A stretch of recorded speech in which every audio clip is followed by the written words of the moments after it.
Okay, so as this is a Buddhist teaching in general, but particularly a teaching on the perfection of wisdom, it's traditional to recite the Heart of Wisdom Sutra to begin with. So let's, if you'd like to follow along, you don't have to have you don't have to put your audio on, but you're welcome to.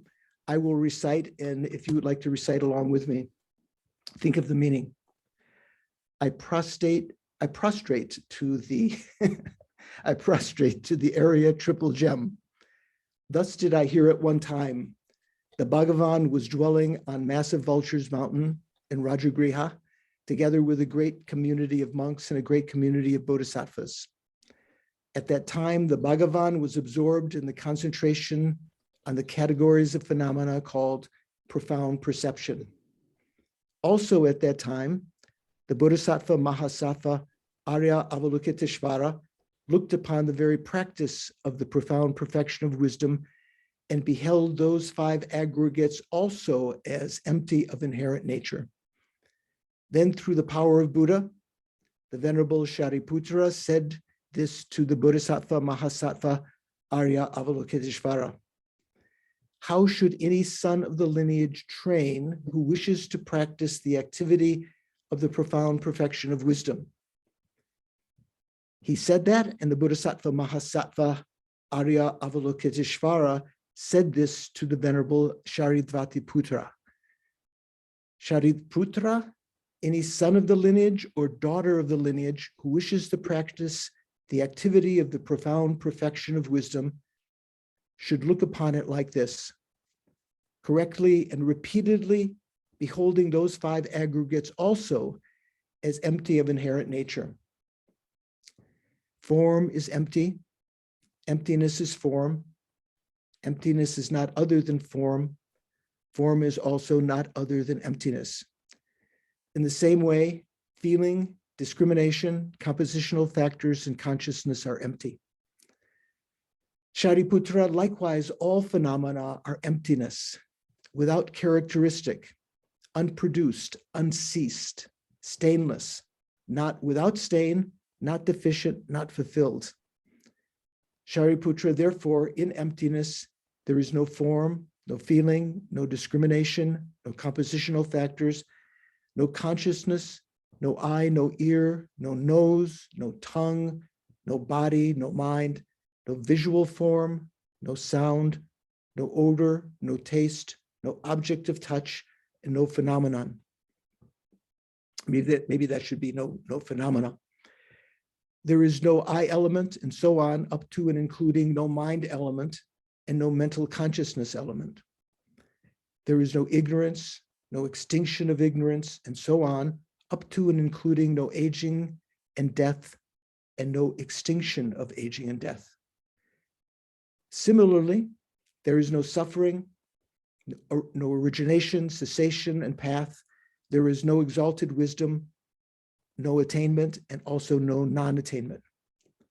Shariputra, therefore, because there is no attainment, bodhisattvas rely on and dwell in the perfection of wisdom, the mind without obscuration and without fear. Having completely passed beyond error, they reach the endpoint of nirvana.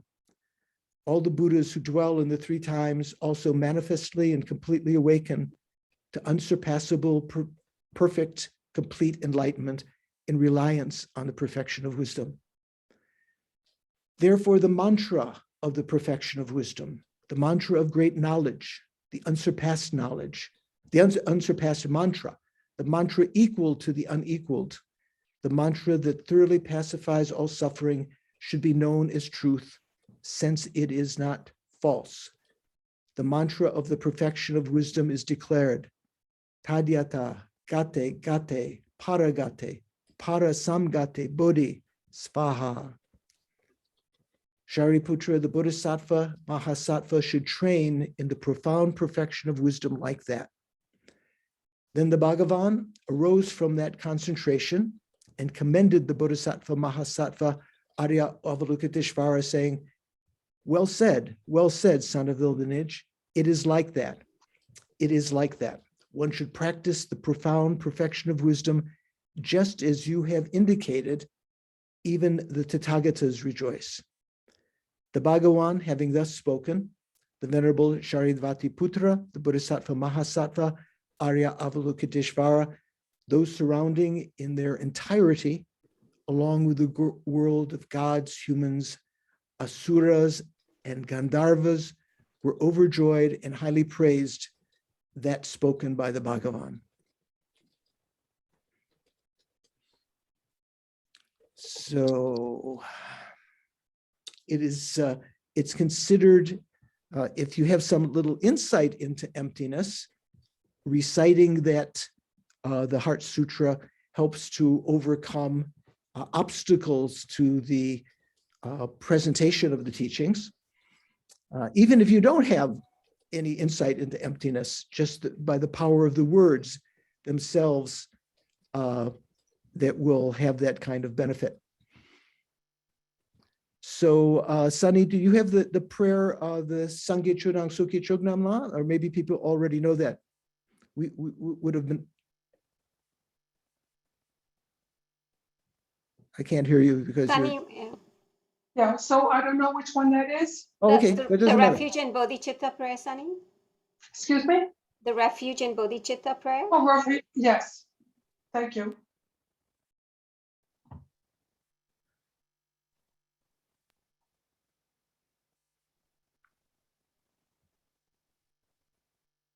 Okay. There we go.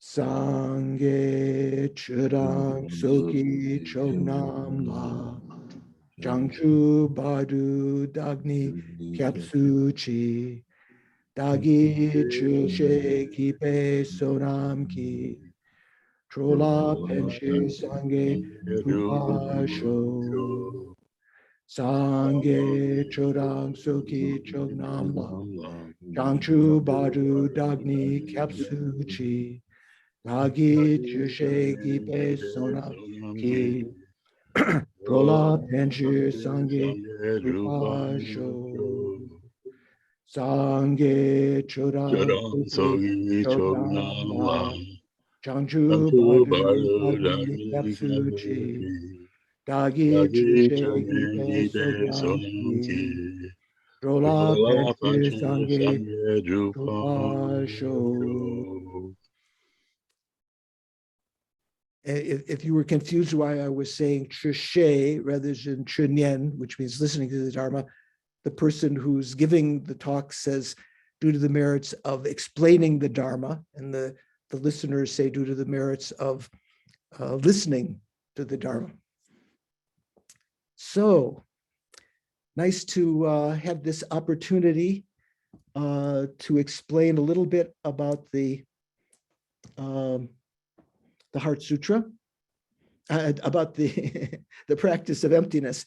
This text, which is was composed by the fifth Dalai Lama, the so-called Great Fifth, and he had a sort of a Lanrim text called the Sacred Words of Manjushri, which he composed.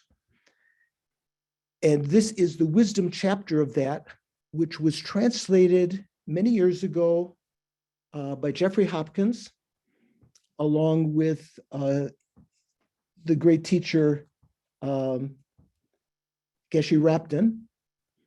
And let's see, and here it says copyright 1974. So that's already when I first attended Kopan course back in 74. This was published by the Library of Tibetan Works and Archives back, and it's very difficult to find any longer. Jeffrey, with Snehi's help, we wrote to Jeffrey, and he gave his kind permission for us to, I ran a optical character recognition and reformatted it so you have a nice readable PDF so that you'll be able to follow. I thought would you like to screen? Would you like me to put it on the screen? Not right now. Just let me, what I wanted to say was I'm going to give a little bit of, can you still see me? Hello? Yes. Yes. Okay, because Yes. I've on my computer, I've turned to a little biography of the fifth Dalai Lama from an excellent site, if you ever want to find the biographies of many of the Lamas, the Treasury of Lives. You can just Google that. It's a site, I think it is a Sakya site, essentially. And it says, the fifth Dalai Lama, Ngawang Lobsang Gyatso, was born in a family of Nyingma practitioners in 1617 in the Yarlung Valley of Tibet. And they were descendants of the imperial line of the Yarlung dynasty, one of the early families of Tibet. In 1622, he was identified as the rebirth of the fourth Dalai Lama, who had passed away, by Losang Chukyi Gyaltsen, who some of you may recall if you attended our earlier course on Lama Chopa, the glance meditation on Lama Chopa. Losang Chukyi Gyaltsen was the author of that Lama Chopa Puja we do, also the great Mahamudra teaching of the Gelugpa tradition. He was he is the one who recognized and ordained, or he was identified as the rebirth by Losang Chukyi Gyaltsen, the fifth Dalai Lama. And later on, many years later, he was, let me get back here. Many years later, the fifth Dalai Lama gave the title of Panchen Lama to that person who had identified him, Losang Chukyi Gyaltsen. He was originally called the first Panchen Lama, and as you recall, subsequently there were 3 previous incarnations that were recognized. So later he was called the fourth Panchen Lama. So sometimes in his text, one of his texts on the Mahamudra, he calls himself the first Panchen Lama, and then in the commentary on that, he calls himself the fourth Panchen Lama. So there's no confusion; it's the same person. The fifth Dalai Lama is often called the Great Fifth. He was, a great being. Also, as it was mentioned, he was born in a family of Nyingma practitioners and practiced the Nyingma tradition much of his life. In fact, there are great visions of the fifth Dalai Lama of various Nyingma reincarnations, various Nyingma deities and so forth that the Dalai Lama has given, the present Dalai Lama has given lineages of. Has any of you attended those? Did David and Karen, were you in India when they took place? Or? No, okay, so it wasn't that long ago. Nadine just arrived from Germany. There we are. So, so this is a text that was composed by the fifth Dalai Lama. And so I'm going to begin reading from the PDF, which you may have, and I'll be adding some extra little commentary as we go along. The Sacred Words of Manjushri, the perfection of wisdom. So this is the perfection of wisdom chapter. There was already sections on the general Lan Rim and the earlier perfections, now the perfection of wisdom. A consciousness that realizes the meaning of reality is a wisdom cognizing the ultimate, which means emptiness. A consciousness that realizes the meaning of reality. What is the actual meaning of reality that we perceive is a wisdom cognizing the ultimate truth. And the ultimate truth is emptiness. On the other hand, a consciousness skilled in any of the 5 topics of knowledge, which are, they sometimes called, the Hindus also had the Vedic sciences, they called the 5 sciences, art, medicine, grammar, reasoning. And in this case, the 5th science here is inner or Buddhist science. So those art would mean arts and crafts, medicine, healing, and so forth, like say the medicine Buddha. Those are particularly used by a bodhisattva. Bodhisattva has to become adept in these 5 topics of knowledge, or 5 sciences, they're sometimes called. And particularly art and medicine, or crafts and medicine, especially to be able to benefit sentient beings. You know, maybe you could put it under arts and crafts, your iPhones, you know, the knowledge that goes into making different kinds of things, making cars and so forth. And of course, art, medicine, healing. Grammar and reasoning are used in particular from a bodhisattva's point of view. They have to be adept in those sciences in order to refute wrong ideas, to be able to express the teachings of the Buddha properly. And the inner or Buddhist science or knowledge is sort of reminiscent of, in Tibetan, how we refer to a Buddhist. We don't usually say a Tsongkhapa, which would be what you would think logically would be a Buddhist, Sangye meaning Buddha. Usually we say Nangpa, an inner being. So that's someone who is adept in the inner sciences, especially knowing the Buddhist teachings from the 3 baskets, the Tripitaka. So a consciousness skilled in any of the 5 topics of knowledge is an instance of the wisdom cognizing conventionalities. So the prajnaparamita, the perfection of wisdom, is a consciousness that realizes the reality, the meaning of reality. That's an ultimate truth. Wisdoms that realize conventional truths are instances, any of the 5 topics of knowledge are instances of wisdoms realizing conventionalities. There is also a wisdom that knows the impeccable ways of achieving the welfare of sentient beings in this and future lives. That's kind of interesting because, you know, of the skill and means of the Buddha, knowing is mentioned in the Prajnaparamita Sutras, the paths that lead everywhere. So if someone is in the hell realm, the Buddha knows what paths to teach them to slowly elevate their status till they can become a human being, when they can receive the teachings directly.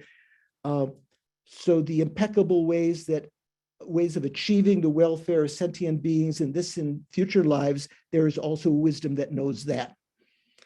When training in these wisdom consciousnesses is complete, the perfection of wisdom is fulfilled, is completed. Makes sense, right? So Nagarjuna's, a text by Nagarjuna called the 100 Stanzas on Wisdom, the Prajna Shataka. In fact, it's the very first verse of that text, says, the root of all seen and unseen virtues is wisdom. Because it thus brings about both, and Jeffrey put in parentheses there, seen and unseen virtues, wisdom should be thoroughly comprehended. So what does that mean? Seen and unseen virtues. Well, the commentary that the 5th Dalai Lama gives after that is a little bit illustrative. You might think, for instance, sometimes in the Buddhist teachings, we talk about seen dharmas. Especially in the Theravada tradition, we talk about achieving realizations in one lifetime. That means that's sometimes called seen dharmas. So I was thinking possibly it meant that, but the commentary seems to be taking it in a different direction. It says the fulfillment of the first 5 perfections, you know, other than the 6th perfection of wisdom, giving, generosity, ethics, patience, enthusiastic perseverance or effort, and concentration, they depend on wisdom in order to bring them into completion.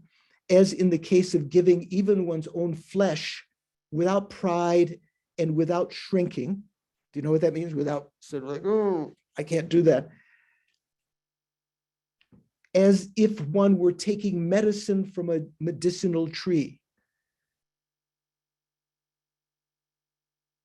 To give even one's own flesh as though one was taking medicine from a medicinal tree. Right now, if we were asked to give our own flesh, we might be very hesitant. It wouldn't seem like something like good for us. But the bodhisattvas who have an understanding of the perfection of wisdom on the various bhumis, on the first bhumi, bodhisattvas have a special practice of the perfection of generosity.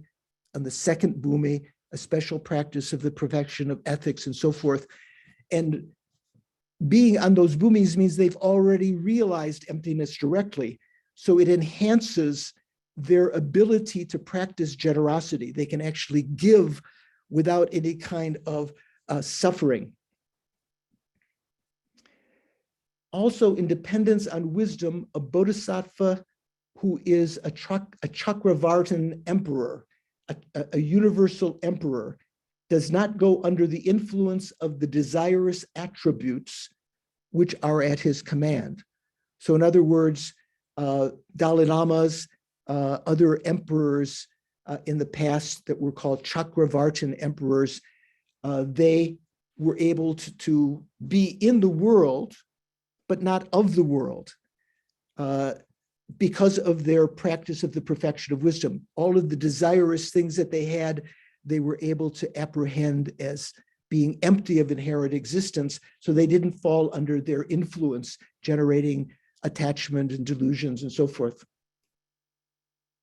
In brief, all mundane, so here's the crux of what I think is Nagarjuna meant by seen and unseen. In brief, all mundane and supramundane virtues arise in dependence on wisdom.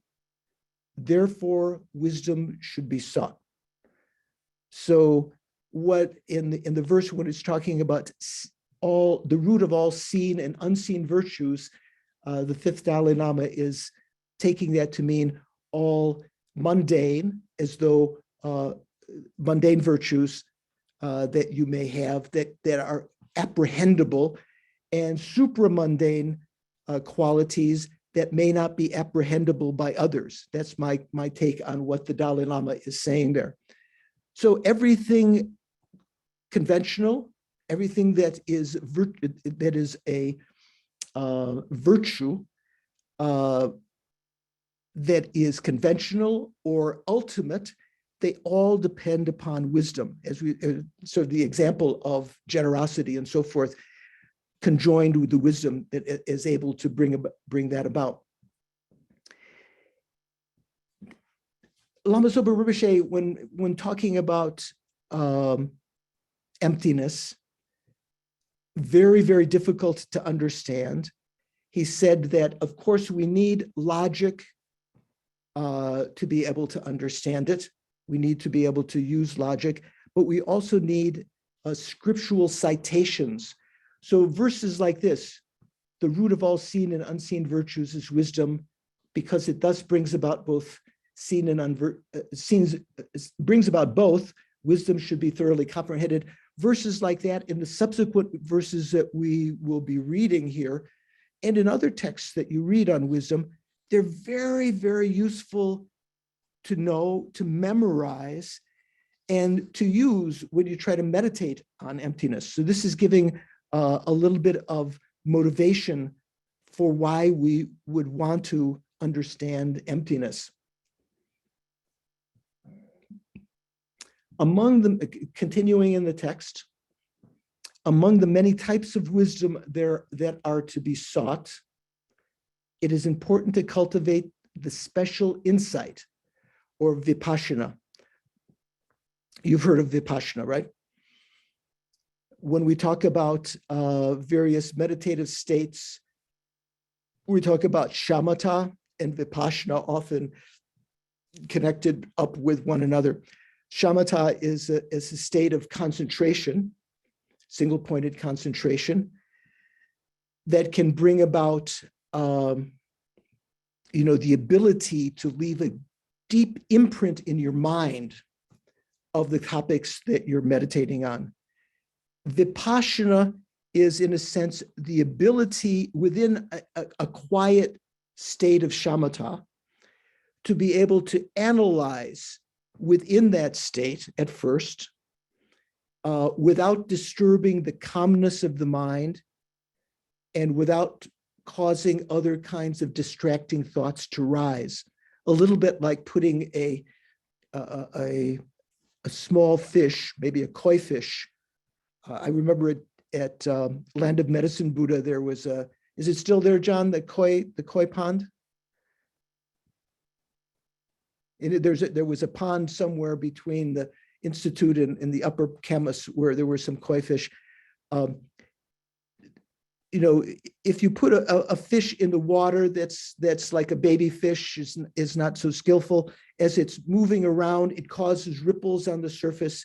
It causes the mud on the bottom to rise, and equivalent to losing the calmness of the mind and sort of an analogy to causing the delusions to rise if you try to analyze within a calm state of mind. But with Vipassana, with the very special techniques, one learns to be able to, within a calm state of mind, calm state of shamatha, to be able to learn to analyze and to use that analysis eventually to meditate on emptiness. So among the many types of wisdom that are to be sought, it is important to cultivate the special insight that extinguishes the coarse and subtle afflictions. It's only through that kind of special analysis, which is a wisdom consciousness. Vipassana, although it's analyzing, it's an actual wisdom consciousness. It is that is able to realize emptiness and thereby extinguish the coarse, the gross and subtle afflictions, or we say delusions and so forth. Those of you who've studied mind and mental factors, when we talked about the various kinds of afflictions or klesha, disturbing states of mind, it's only through that you're able to extinguish them so that they can never return again. The text continues then saying, there is a worldly special insight, a worldly vipassana, or mundane vipassana, into the gross and peaceful attributes of the realms of the transient world that suppresses manifest afflictions, and you might wonder whether this is to be sought. I wonder if you know what that means. Does anyone, probably some of you already know what that means. Some of you may not know what that means. Adriana, do you know what that's talking about? The worldly vipassana or mundane vipassana? Adriana? Oh, okay, good. So in the Buddhist teaching, especially in the Theravada tradition, there's a lot of emphasis on achieving the so-called dhyanas, the absorptions of the form realm, elevating one's mind from the desire realm where we are, and achieving a state of mind that one would have if one were to be born in the form realms, the first form absorption, the second, third, and fourth. The way that one achieves those states of mind and the way that the method in which you create the karma to be born in the form realm in future lives is by practicing mundane vipassana. What that means is your analysis, you've achieved a tranquil state of mind, and you analyze at first, if you're starting from the desire realm, you look at the disadvantages and faults of the desire realm and the advantages of having a mind of the first concentration, which is free of, it has suppressed, it is free in that sense of the delusions of the desire realm, the strong delusions that cause us so much problems in our life. If one were to achieve through that kind of mundane Vipassana, it's called mundane because it is dealing with sort of this worldly kind of Vipassana. It's not meditating on the supramundane meaning of emptiness. It's just meditating on the faults of the desire realm at first, the virtues of the first concentration, and through extended analysis like that, one can achieve that first concentration. In the Theravada tradition, there's a lot of emphasis in that. It's almost as though it's kind of the refuge of the Theravada monks, who did not put in their own teachings, in their own tenet systems. There was not so much talk of emptiness itself. There's talk of selflessness, but not the emptiness of phenomena, the supramundane that would be realized through supramundane Vipassana. But through that mundane Vipassana, they're able to achieve a state of, separation from attachment. So that even when they rise from that, while they're in that state, they're, if there were any problems before that in their lives, they are suppressed. The state of mind is very common. When they arise from that, for some time, they are very blissful.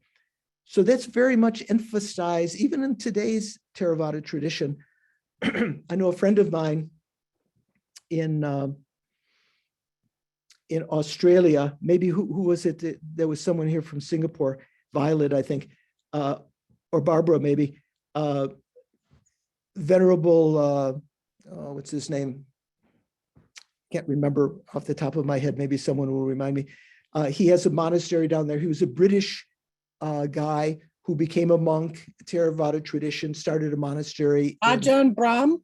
Ajahn Brahm, yep, Brahms.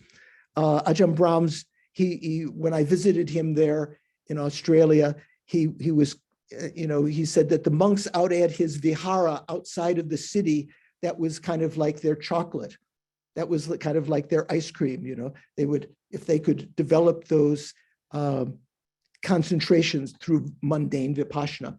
So that's what's meant here. There is a worldly special insight, or mundane Vipassana, in other words, into the gross and peaceful attributes of the realms of the transient world. The transient world here is another way of saying loka. In Tibetan, we say jikten, means the support of that which is changing, the transient world. You look at the gross aspects of the level below you and the peaceful aspects of that which is above you, analyzing in that way you elevate your mind. So there is a worldly special insight like that, and you might wonder whether this is to be sought. And I say in the Theravada tradition, the monks put a lot of emphasis on that. Ashvagosha's Praise of the Praiseworthy. This is a famous text written, not really clear it was Ashvagosha. There are three individual names, Ashvagosha, Aryasura, and another named Maitricheta, who are attributed to various texts like this. But this is a text that he composed of 386 verses. And so it is sometimes called the 400. He was Aryasura, or Ashvagosha, was a 4th century Hindu follower of Shiva, who in a previous life had been born as an oriole, a bird, the oriole bird, and who, upon seeing the Buddha, sang a beautiful song, and the Buddha predicted that the bird would become a great poet, and in the future life, and that he would become a Buddhist and extol the Buddha's teachings. He is the one that Aryadeva visited Nalanda monastery to try to defeat. He had Aryasura or Ashvaghosha, these various names. He was a Hindu, follower of Shiva, very adroit at debate, and he was able to defeat all of the Buddhist monks in debate at Nalanda. So the monks sent a message to Nagarjuna in South India. I think it was in South India at the time, maybe it was another place. And eventually Aryadeva was sent to debate with Ashvaghosha or Aryasura. And over many, many debates, even though Aryasura or Ashvaghosha had the benefit of blessings from Shiva, who would sort of whisper answers to him,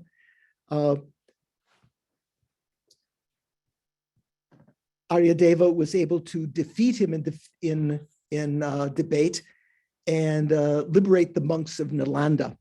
So this is the same person that we're talking about. He wrote these various praises of the Buddha afterwards as kind of penance when he realized the error of his ways, when he had been defeated in debate.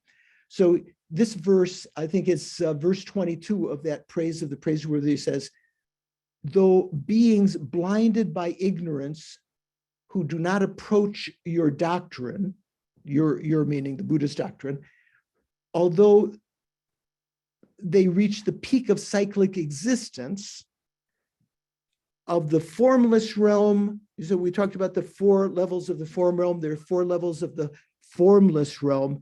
The top one is called the peak of cyclic existence, nothing at all. Even though they reach the peak of cyclic existence, they will again undergo suffering in samsara. So what that means is in the Hindu tradition, maybe even, I don't know, maybe some other meditative traditions, the Vedic traditions, they had the means to do this mundane vipassana to reach the first concentration of the form realm, the second, the third, the fourth, the first formless absorption, second, third, and even the fourth. In so doing, they suppressed the afflictions of the lower realms. But in that highest realm of cyclic existence, the peak of cyclic existence, they didn't have any method to suppress the delusions of that realm. So even though they achieved that realm, the peak of cyclic existence, when that life finished due to karma, the imprints of delusions would rise again, and they would fall down in, again, circle and cyclic existence. So the 5th Dalai Lama's commentary says, non-Buddhists can forsake all the manifest afflictions which are involved in the realm of nothingness, the next to the highest formless realm. That is to say, if they achieve the highest, the peak of cyclic existence, what is it called?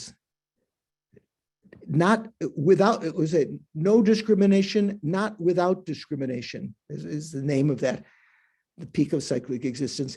If they achieve that, they have suppressed, or what is Jeffrey translates here as forsaken, the manifest afflictions which are involved in the realm of nothingness, the third of the formless absorptions. And the lower realms, they can also suppress those manifest afflictions. The seeds of those afflictions are still within the mind, though. They are only suppressed or forsaken in the sense of being suppressed, their manifestation being suppressed. However, they cannot free themselves from cyclic existence through that method. Then another quote. So it's worth, if you have a chance in the coming weeks for our Monday night classes, I would suggest reading the text so that you become familiar with it. Maybe memorize some of these verses. You will encounter them again in the future. The Samadhi Raja Sutra, one of the sutras taught by the Buddha, the king of meditations sutra, says, verse 43 in chapter 9, though they cultivate those concentrations, meaning the peak of cyclic existence and so forth, they do not destroy the discrimination of the self. What that means is they don't realize selflessness. They only suppress it in a certain way using this mundane vipassana, the lower afflictions. Therefore, the afflictions return and they are thoroughly disturbed, as in the case of the cultivation of the concentrations by Udraka. Have you heard of Udraka? Paul, you know who Udraka is? Oh, come on. Who knows who Udraka is? Who? I saw some hand come up. No? No. Oh, John, who's Udraka? When Buddha left his palace, he studied with two great teachers. Udraka was one of them. Right, right. So when Buddha left, he first, he left his wife, his family, and everything in secret with his charioteer. He went to a stupa nearby, cut off his hair, gave his jewelry, his clothes and jewelry to the servant, and asked him to return. And he went off seeking knowledge of the sadhus, those beings that were trying to find the solution to death, try to find the deathless state. The first one that he encountered, the first teacher, very well renowned near Kapilavastu, where the Buddha was living with his family, Kapilavastu, was called Arada Kalama. In Pali, they sometimes say Alara Kalama, but anyway, he was a Vedic meditator who had achieved the third formless absorption, the one next to the top, not the peak of cyclic existence, the one below that. He'd actually achieved that, and he taught that to Gautama, to Siddhartha, who was able to achieve that state as his teacher had. None of the other disciples of Arada Kalama were able to achieve that state, but the Bodhisattva Siddhartha Gautama was able to achieve that. And thereby he realized that, and then Arada Kalama recognized Gautama as an equal and asked that he remain and stay to lead the community. But the Buddha, Siddhartha, realized that that was not the end, that was not the solution that he was looking for. This was a manifestation of sort of the 12 deeds of the Buddha, right? He had already achieved enlightenment many eons ago, but appeared in the world as this prince, taking the aspect of becoming fed up with the life of a prince and tending to look for the solution to death and so forth. So he left, Gautama, Siddhartha left Arada Kalama, and then he went to further toward Rajagriha. So Kapilavastu is up near the border of Nepal. So he traveled down to Rajagriha, which was where, outside of which is the present day Vulture's Peak, and the site of many of the great adventures of the Buddhist teachings. And there he came across Udraka Ramaputra. Udraka Ramaputra, so Ramaputra means son of Rama, right? His predecessor, his father, was called Udraka Rama. And Udraka Rama had actually achieved the peak of cyclic existence, above the highest state of the formless realm. His son, Udraka Ramaputra, had not achieved that yet, but he taught the method, and Udraka Rama, the father, had died already. Udraka Ramaputra taught this method to the Buddha, to Siddhartha, who achieved it. So he excelled his teacher. Udraka Ramaputra had not yet achieved that state. Udraka Rama taught it, so he taught it to Gautama near Rajagriha, who then achieved it, but realized that it too was not liberation. Udraka then asked Gautama to lead him and his disciples as the other teacher, Aradhaka Lama, had asked, and the Buddha left also. So those of you who, you study about guru devotion and everything, here's an example in the Buddhist teachings, not talking about Tantra, that the Buddha left these teachers who had taught him so much in search of even greater understanding.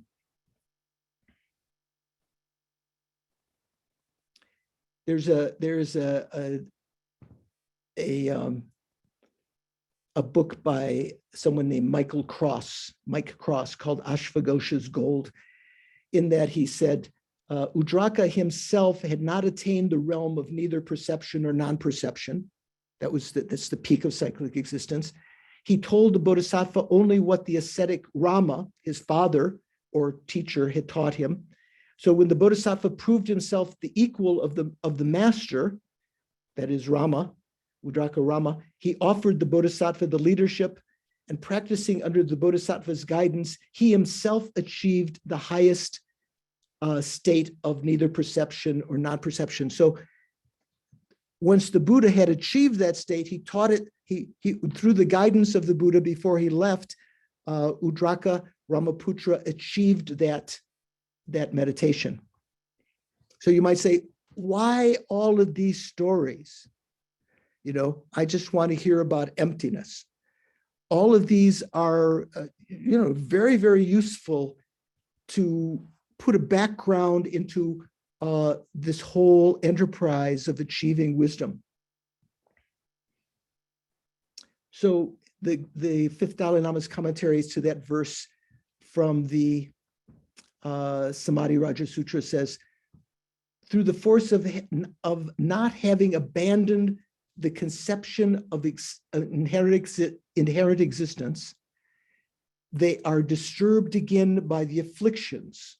That is, someone who achieves the highest peak of cyclic existence. All they've done is suppressed the manifest afflictions of the lower realms. They haven't abandoned a conception of the self, which is necessary to be able to achieve nirvana or to leave cyclic existence.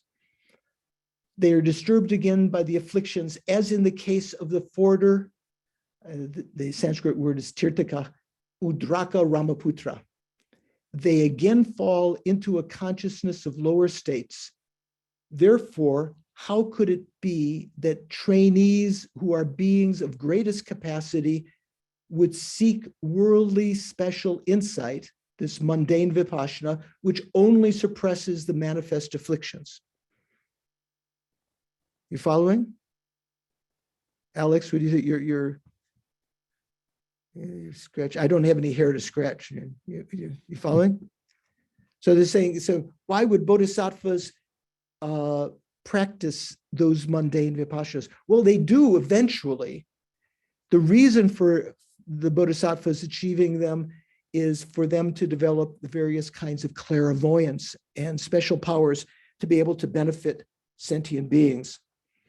But it is said, the next verse here says, question, then is the shamatha, the calm abiding, which was previously taught in the earlier sections of the Lan Rim, the perfection of dhyana, the fifth perfection, dhyana paramita, sometimes called the perfection of meditation, maybe better called the perfection of absorption or something like that.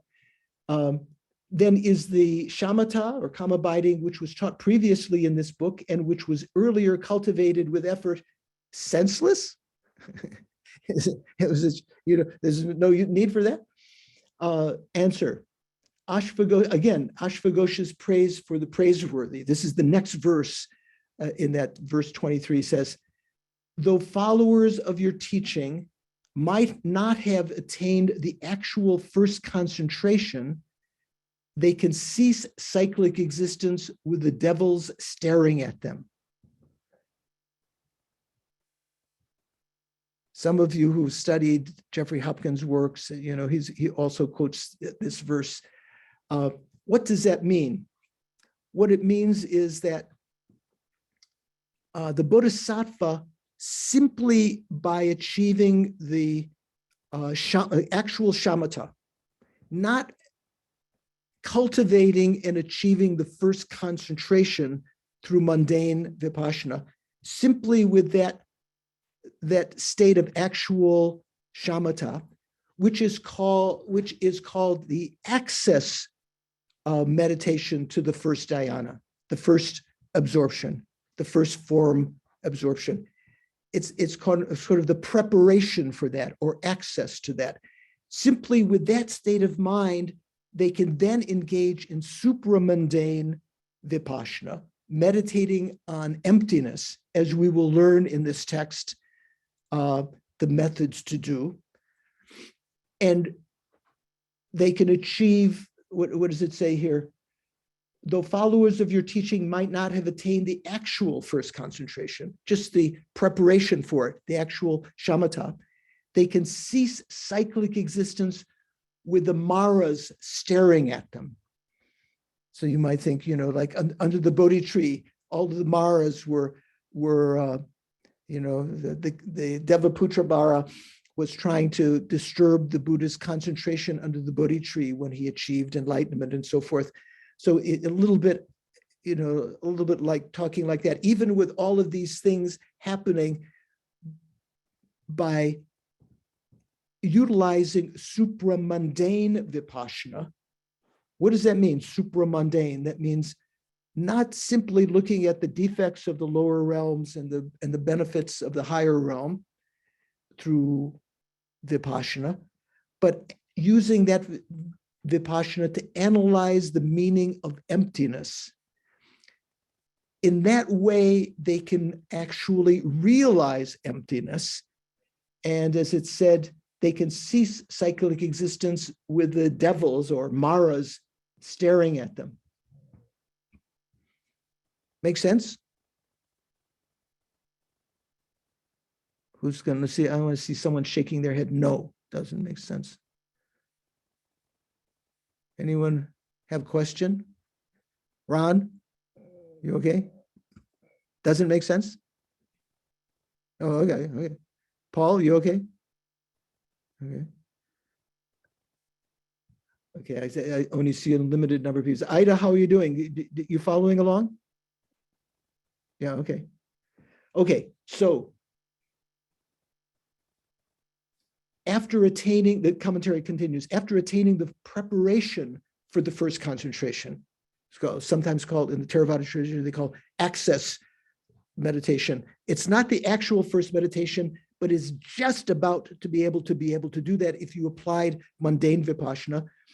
After attaining the preparation for the first concentration, one can set aside making effort to achieve the actual first concentration. You don't have to engage in mundane vipassana. Through meditating on the meaning of emptiness, which is the object of the supramundane special insight, one can achieve liberation from cyclic existence. Supra, not super, not super mundane. Supra means what? Did you anyone know? Kristen, what does supra mean? It means over or above. Right, supramundane. So above the mundane. So that means the realization of emptiness.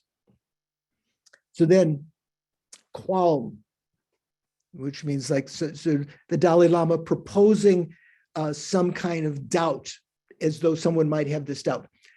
So the qualm is, if omniscience is not attained through the practice of the perfection of wisdom, a being of great capacity would not have any attributes which surpass those of beings of middling capacity, since both practice the same form of wisdom. So what's this person's thought thinking here? So when we take the person of great capacity, what does that mean? In the tradition of the Lam Rim, the stages of the path that Atisha sort of coined, this terminology of beings of initial, middling, and great capacity. So the person of initial or beginning capacity or scope is one who is looking to achieve a rebirth, better rebirth in the future lives. The person of intermediate scope has realized that even if they have a better life in the future as a god or a wealthy person or powerful or because of practicing karma and purifying negativities, that all of those states are of the nature of suffering. So the person of middling capacity is seeking not just to have better rebirth in the future, but to escape from cyclic existence entirely.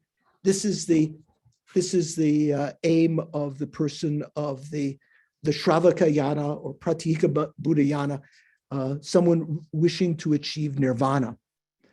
The person of great scope or great capacity is an individual who realizes that even if they were to achieve that state, they would be leaving behind all living beings who have been our mother numberless times in the past. It would be totally reprehensible. Lama Yeshe used to give the example,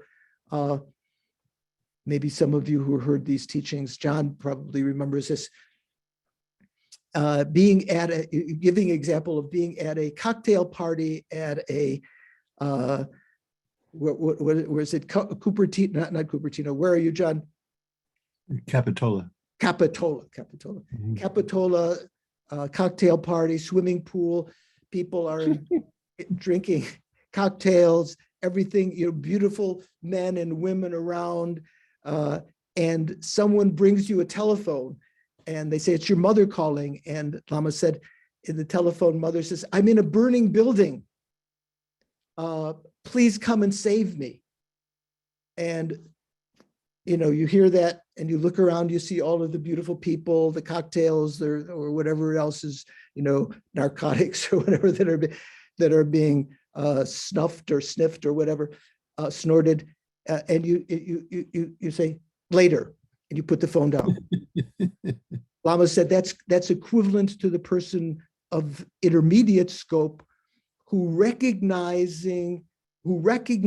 the suffering of sentient beings, but still is intent on continuing their own quest for nirvana. So the question is, if omniscience is not attained through the practice of the perfection of wisdom, the implication is that it's the perfection of wisdom that brings about omniscience. A being of great capacity would not have any attributes which surpass those of beings of middling capacity, since both practice the same form of wisdom. So this is implying that even though the individual of middling scope, the Shravaka practitioners, the Pratika Buddha practitioners, those that are aiming for nirvana, maybe today we would talk about the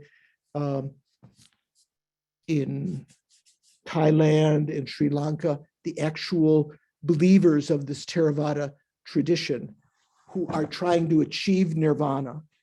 From the Gelugpa point of view, from many Buddhist points of view, it is believed that they eventually have to realize emptiness also to achieve nirvana.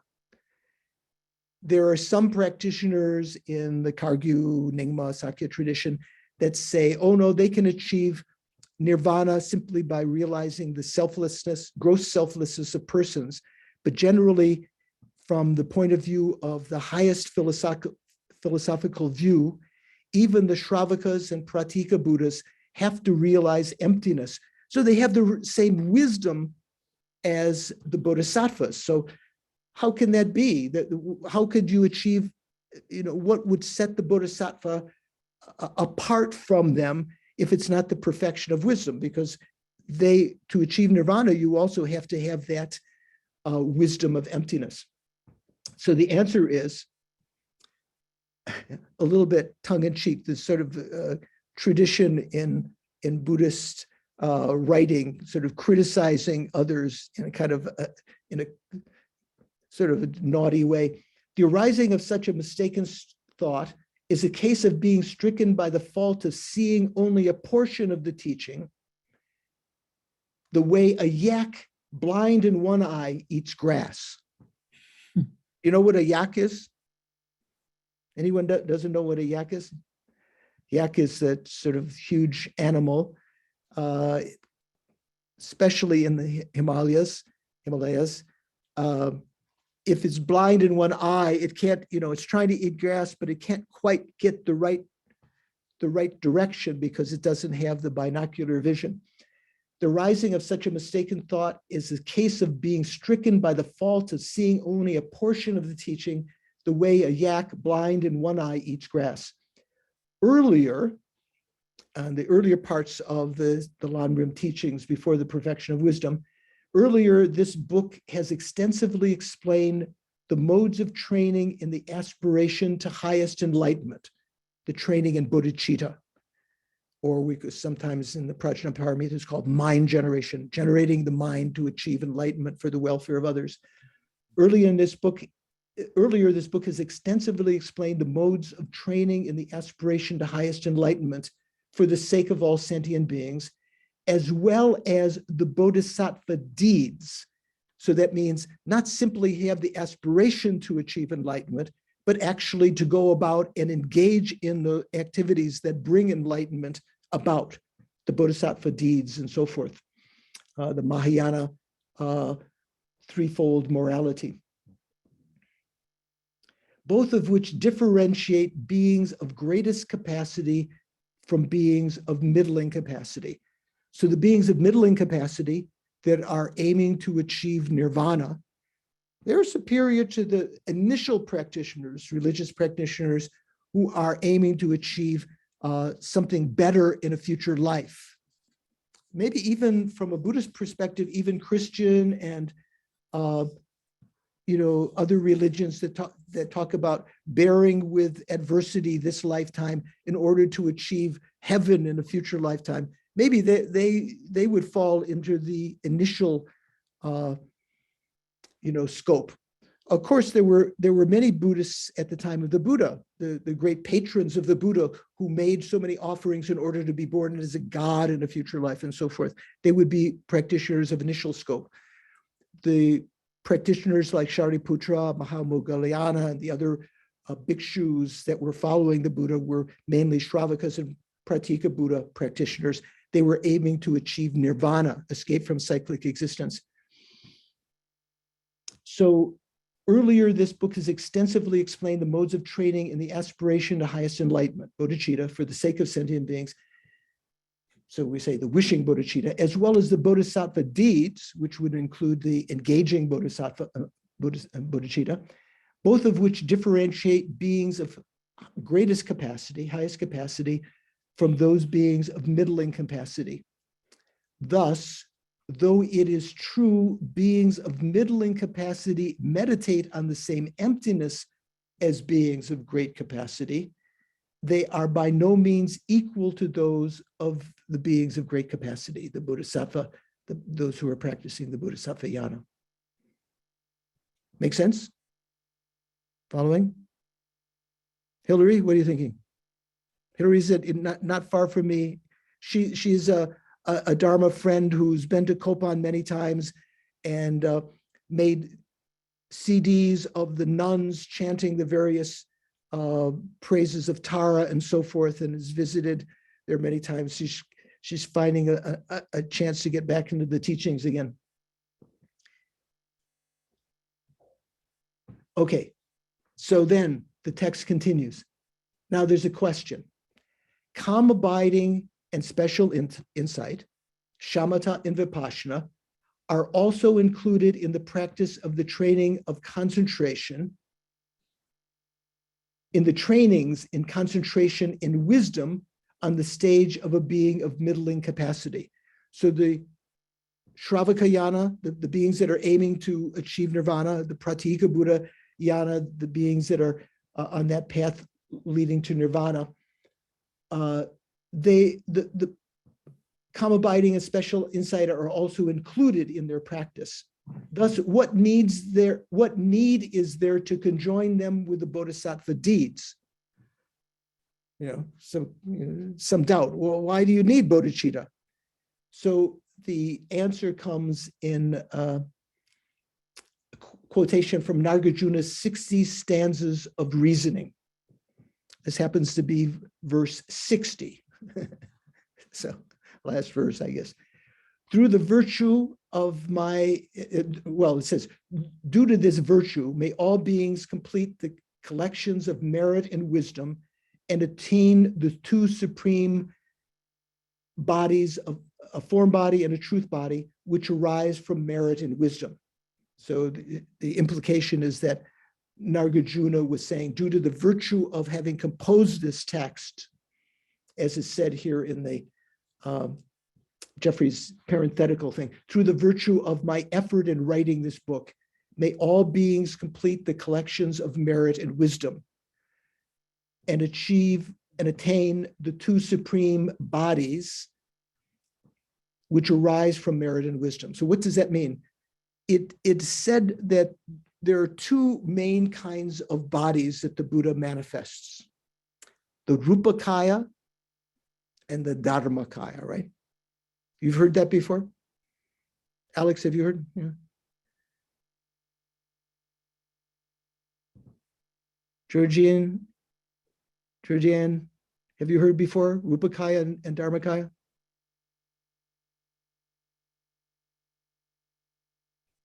You can nod if you get. Yeah. Yes, I have. Yes, I have. Okay, so Rupakaya is of two kinds. So we have two like this. So you can divide Rupakaya into two: the Nirmanakaya and the Sambhogakaya.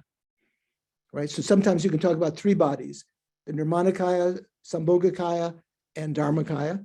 And then if you divide the Dharmakaya into, you could call about the wisdom Dharmakaya, the omniscient mind, and the Svabhavikakaya, the emptiness of the Buddha's mind. So sometimes you talk about two bodies, sometimes you talk about three bodies, sometimes you talk about four bodies, all talking about the same thing.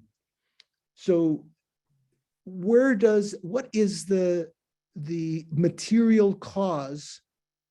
What is, let's say, the cooperative condition of achieving the form body of the Buddha? That is what's called the collection of merit. So when we make charity, we make offerings on our altar, we do various kinds of activities for the benefit of others in the conventional sense. We are collecting merit, virtuous karma, essentially, right? That merit acts as a cooperative condition to achieve the Rupakaya.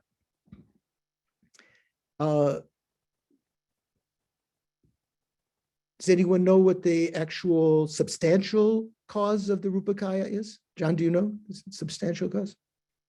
I don't remember. Paul, you know?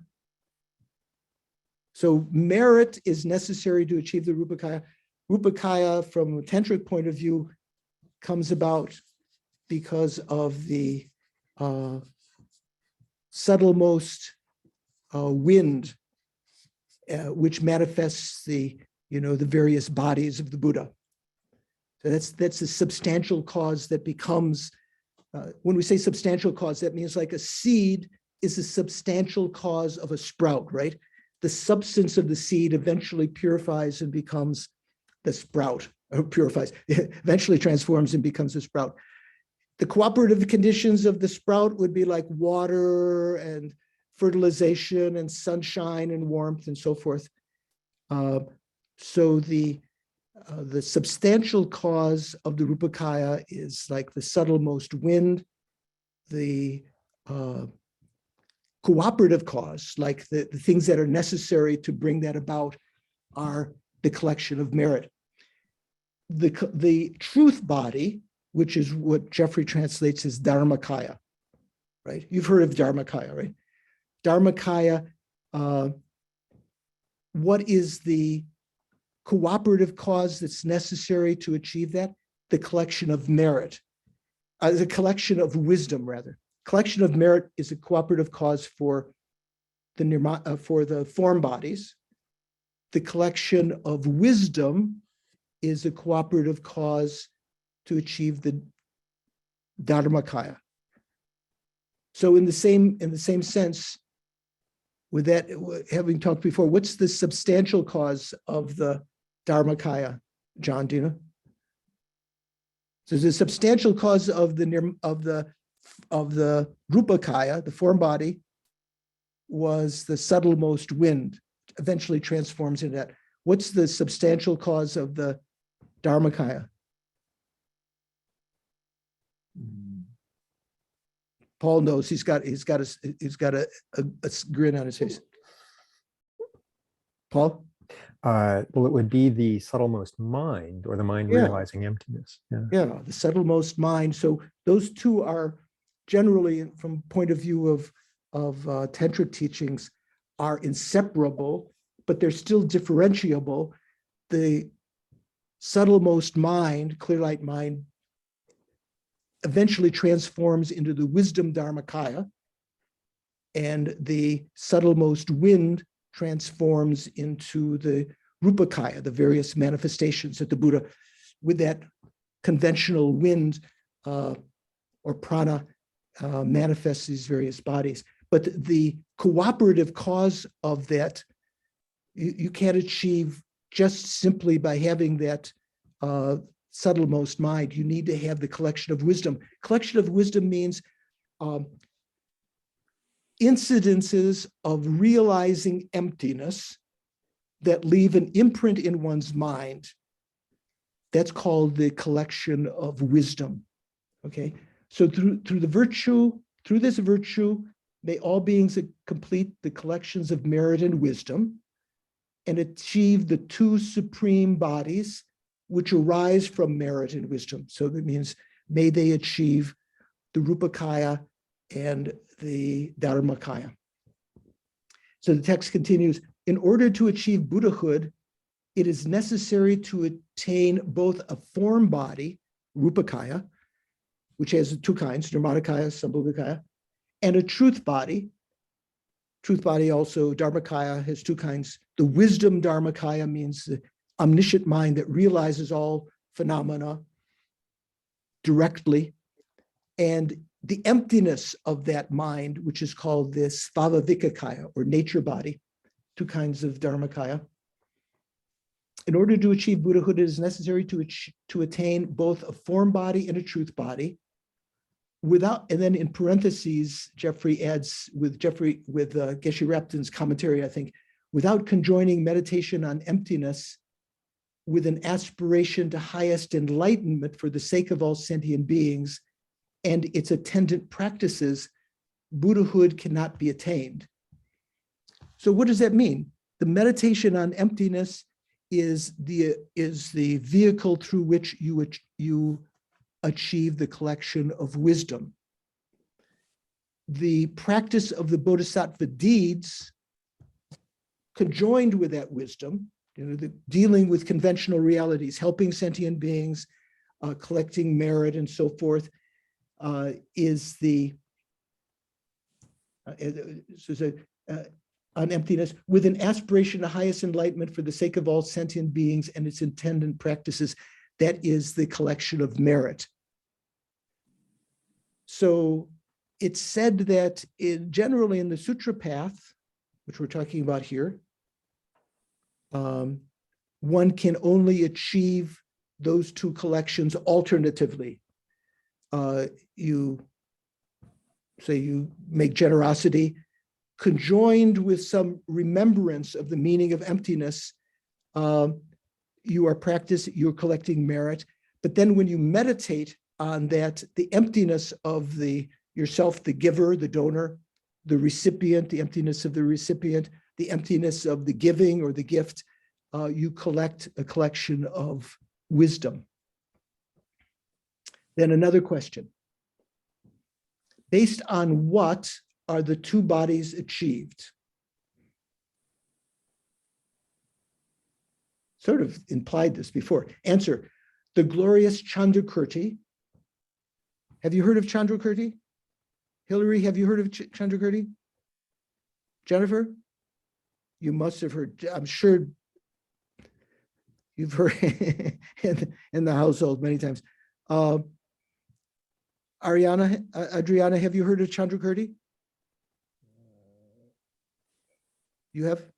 So Chandrakirti was a great being who was Lama Tsongkhapa. When he petitioned Manjushri, Manjushri told him that Chandrakirti was a 10th level bodhisattva who had come to the world solely to perfectly explain the meaning of emptiness, of Nagarjuna's teachings. So here, Chandrakirti's text, the Madhyamaka Vatara, or supplement or introduction to Nagarjuna's treatise on the middle way, and verse 80, the 6th chapter, verse 80 says, conventional truths are the means, and ultimate truths arise from the means. So generally we say from the Prasangika point of view, Madhyamaka point of view, all phenomena are either conventional truths or ultimate truths. What are ultimate truths?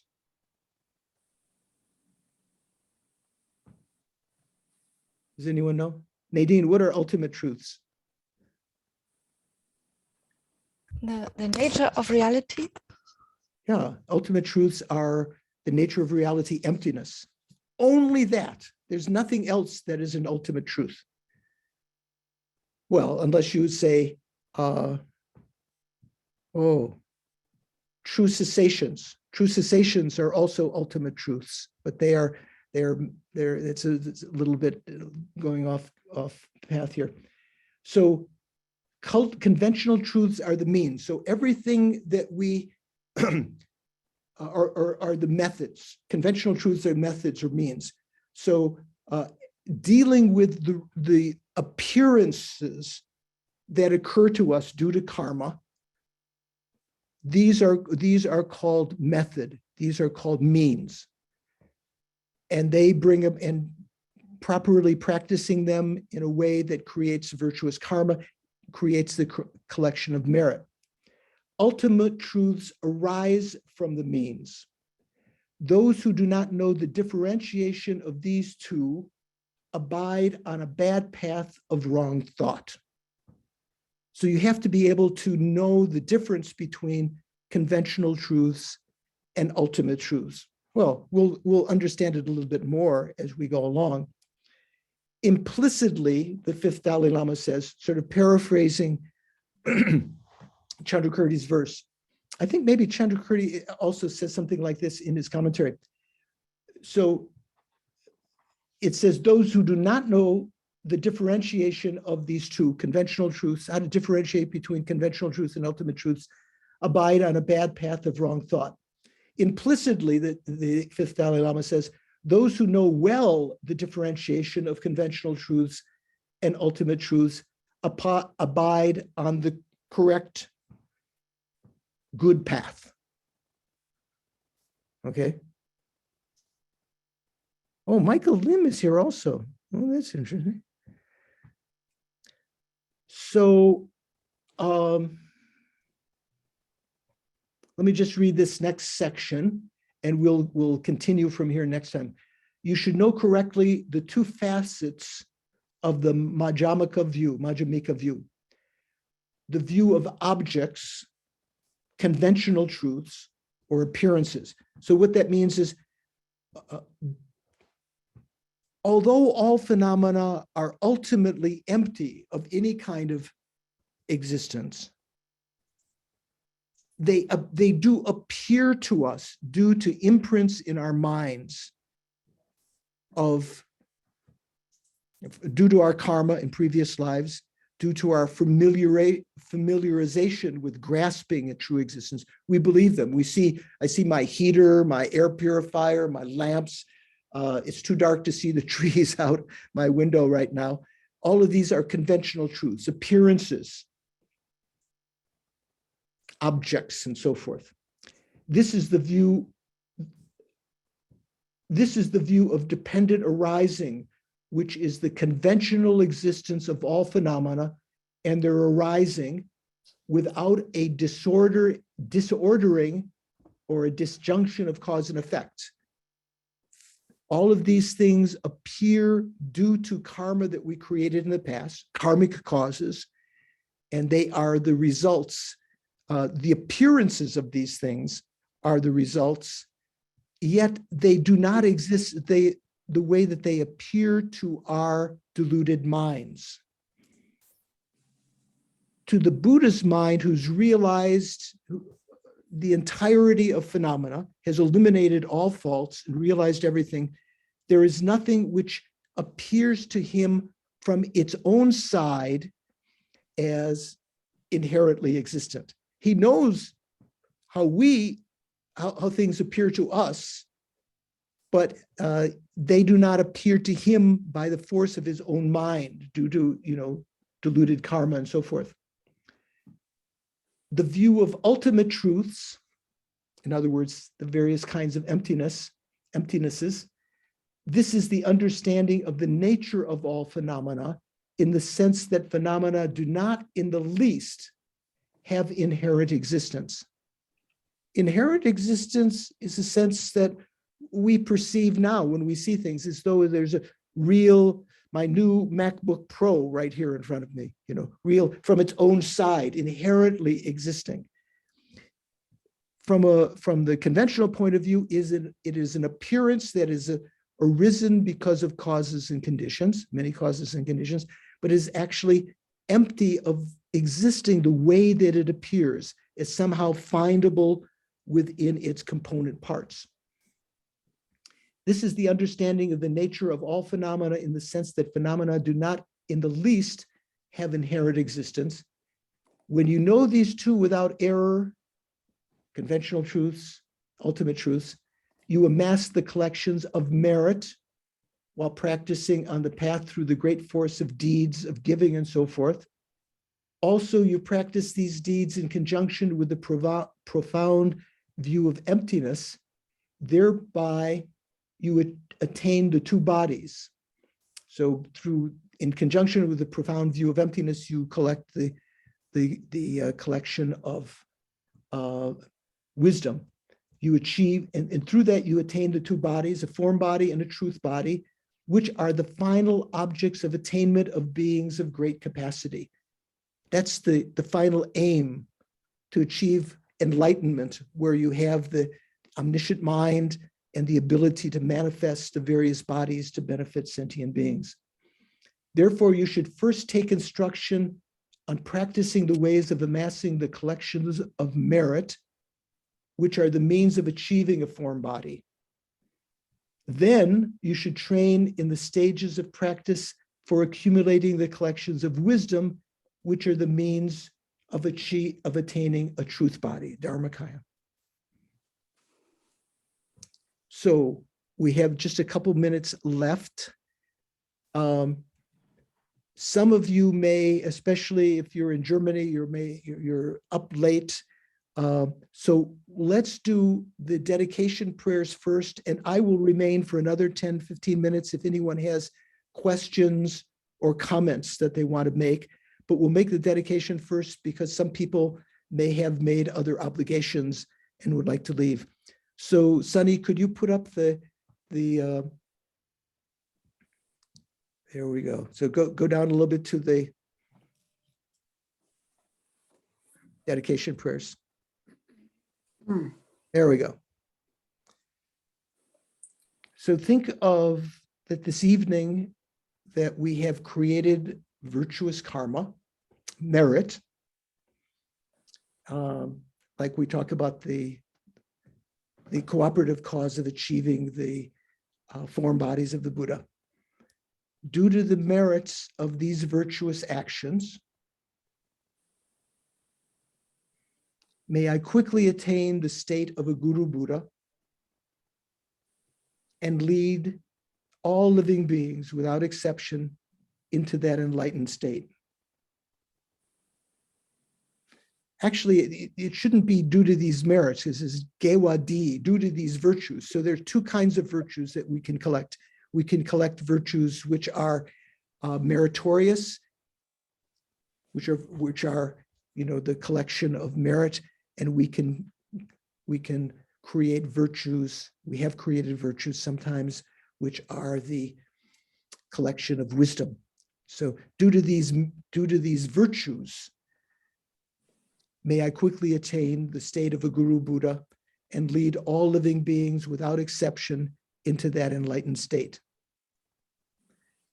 May the supreme jewel bodhicitta, precious bodhicitta, that has not arisen, arise and grow, and may that which has arisen not diminish, but increase more and more.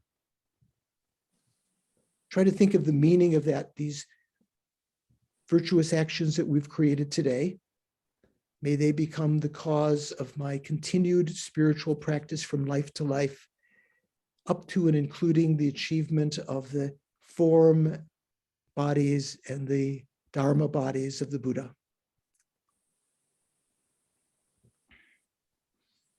Okay, so we've only got 1 minute left before 8:30, but if anyone has any questions, put up the hand icon and I'll call on you. There you go. Georgine, you didn't even have to do the icon. Georgine, you have a question? Yes, thank you. And thank you for the teaching this evening. Sure. I'm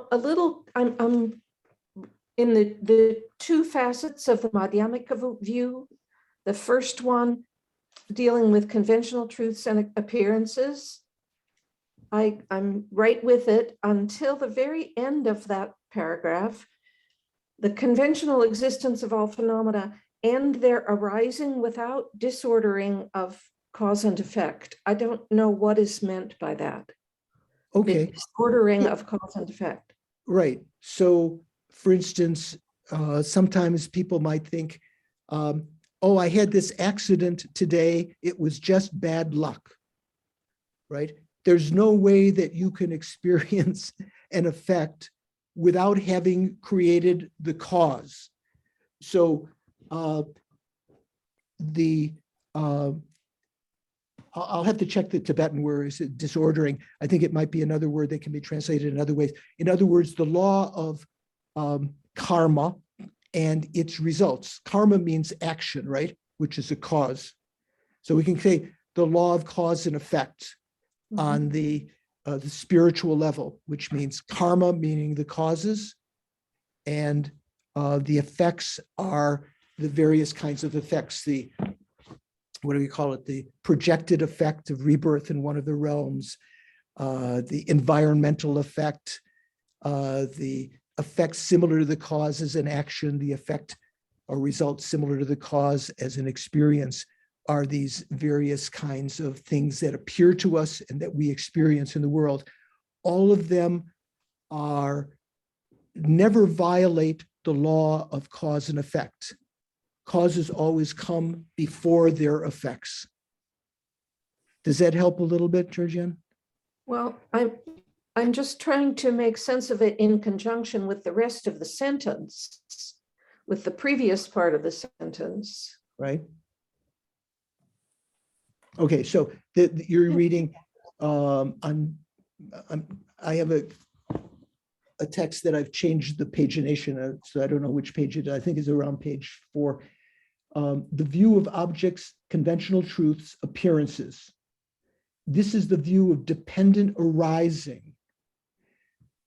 So when we talk about dependent arising, it has various meanings. On one level, it can mean just that phenomena arise, the appearances arise, dependent upon their karmic causes.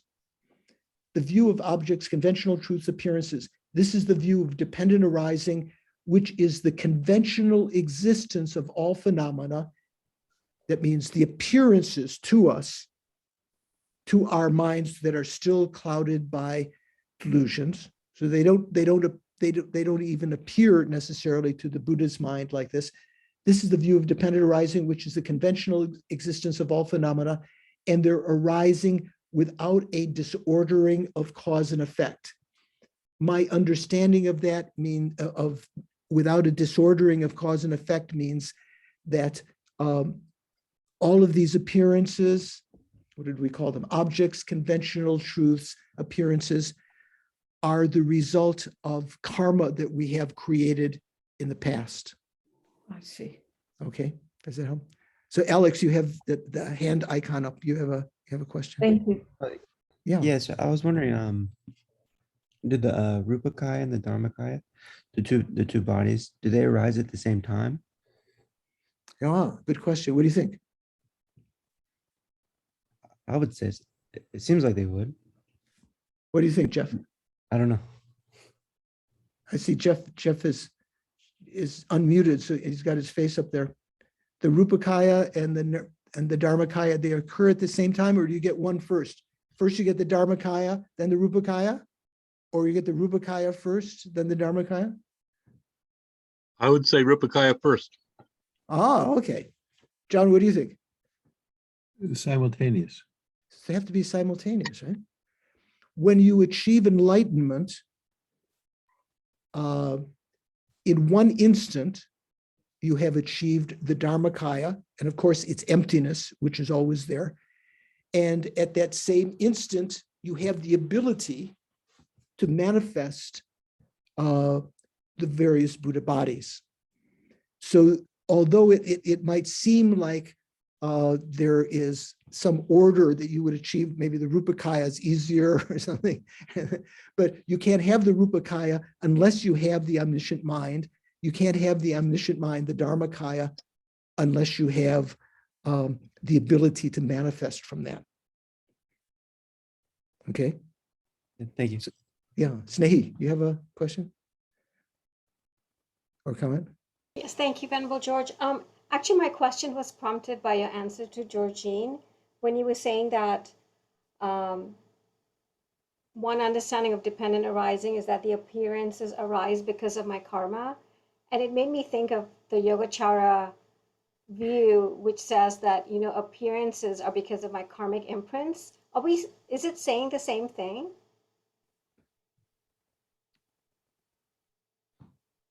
Say again. I was distracted there. When you were explaining just now to Georgine, you were saying that in Madhyamaka, they're saying that dependent arising is that appearances arise because of my karma. That's why I see what I see. And it reminded me of the Yogacara view, which says that, appearances are determined by my karmic imprints. Or at least that's what I've understood about Yogacara. So I was wondering, are they saying the same thing? Similar. So when I said dependent arising, this is just one meaning of dependent arising. Actual meaning of dependent arising is there are more subtle levels of the meaning of dependent arising. For instance, phenomena arise in dependence on their parts. Phenomena arise in dependence upon a subject mind, a convention, a basis of imputation, and the thought or label giving a name to that phenomena. That's more subtle level of dependent arising. I was just using it when we talk about dependent arising, say in the Theravada tradition, sort of on the fundamental level. Usually dependent arising means phenomena arise independent on their causes, independence on their causes. But of course, from a Prasangika point of view, Madhyamaka point of view, there are many phenomena that exist without causes, that are not impermanent. Say, for instance, emptiness. Emptiness doesn't have a cause. It is a permanent phenomena. So I was just using it in that analogy when you talk about conventional truths, because conventional truths arise. When we talk about one aspect of them, they arise because of the karma that we have created in the past. The appearances that we have, say, for instance, we have collective karma that we've created with all of the beings in this world system now, even most of the animals, to see the sun and the sky and things like that. We have our own individual karma, which dictates how those things appear to us individually, how we experience them as pleasant or unpleasant. But all of these, like it says in the Abhidharmakosha, all of the world and the inhabitants therein arise because of karma. So this is what I was referring to here. So it's certainly not, certainly the Yogacara view also is talking about the same thing, but they're talking about the fact that from one seed in our mind stream, there arises both the subject mind and the object of that mind, as though they are empty of being different substances. So that's a little bit different interpretation, but still congruent with what we're talking about there, I think. Okay, anyone else have a thought, question, comment? Oh, Adriana. Thank you, Venerable George. I have a question, more like a clarification.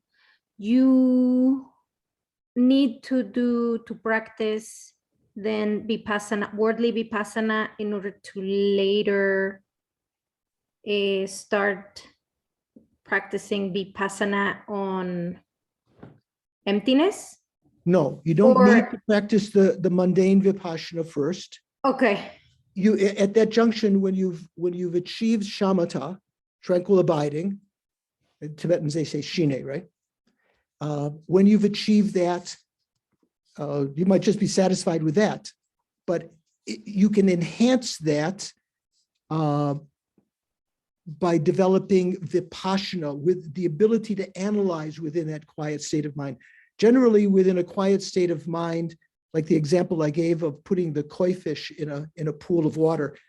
The pool of water, let's say, is like, without the fish inside, is like shamatha.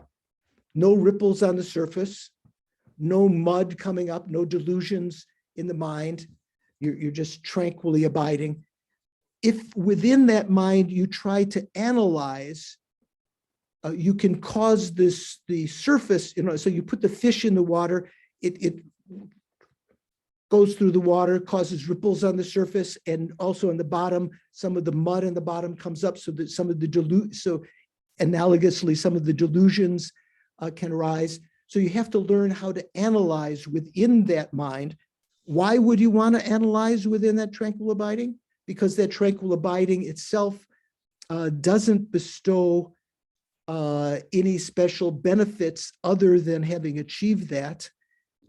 If you want to have clairvoyance, the ability to emanate bodies and other kinds of things, you would engage in the mundane Vipassana in order to achieve these various goals, both the the form and formless absorptions and so forth, and also the ability to emanate bodies, to know past and future lives, to know the minds of other beings. Atisha said in his Bodhipratapadipam, the lamp of the path to enlightenment, the sort of the prototype of all the Lanrims, that the bodhisattvas have an obligation to develop clairvoyance, because without actually knowing the minds of the people that you're trying to help, you don't, just judging by their words, you won't really know how to help them. You have to really know what they're thinking. So the bodhisattvas eventually, and maybe even at an early stage, do use mundane vipassana to develop these qualities. But in terms of trying to realize emptiness, you don't have to achieve the first, second, third concentration and so forth, simply by having that shine, which is like a preparation for the first concentration. You can immediately engage in supramundane vipassana. So within that quiet mind, now the fish of your mind analysis is analyzing the meaning of emptiness, which is what we will be coming to in the subsequent, when we, in the subsequent classes, how one analyzes about emptiness. Okay. Thank you. Thank you. Yeah. So, thank you. Oh, Jennifer, hey, go for it. Thank you Hi, so Jennifer. much. Hi, I just had a question about the tantric and the paramitayana points of view for developing the Rupakaya and the Dharmakaya. From the tantric point of view, what would be the cooperative causes of achieving the Rupakaya and Dharmakaya? Would they still be the collection of merit and wisdom, or would they be something else? I believe they would still be those. There may be particular aspects that one would practice in the tantric path that are called method and wisdom. So for instance, developing the, what's it called? The illusory body is on the side of method. Achieving the clear light is on the side of wisdom. So they would, and you have to be able to unify those two, to have a unification of clear light and illusory body. When you have the pure illusory body and so forth, once you've realized emptiness in conjunction with that. Thank you. Okay. So, oh, Paul, there you go. Venerable George, I just wanted to let you know, I looked up the fifth Dalai Lama's text, the disordering. It's just milua without violating the inevitability of cause and effect. Which I was thinking, thank you for that. I was thinking, so another way it would mean that the phrase that we often see in the text that we say that the law of cause and effect is infallible, or what other ways have you seen it, Paul? Milua, in that context, the law of cause and effect is that effects arise from their causes inevitably, or inevitably, infallibly, without here, Jeffrey translated here, without disordering. Okay, so thank you so much for your patience. Those of you in distant places and stayed up late or got up early. I think people in Singapore, it's like 7 o'clock in the morning. Hope to see you again next week. Thank you very much, and do some prayers as John is leading consecutively daily on prayers for Ukraine and for the long lives of our lamas and so forth. Please attend that if you can. Thank you very much. See you next week.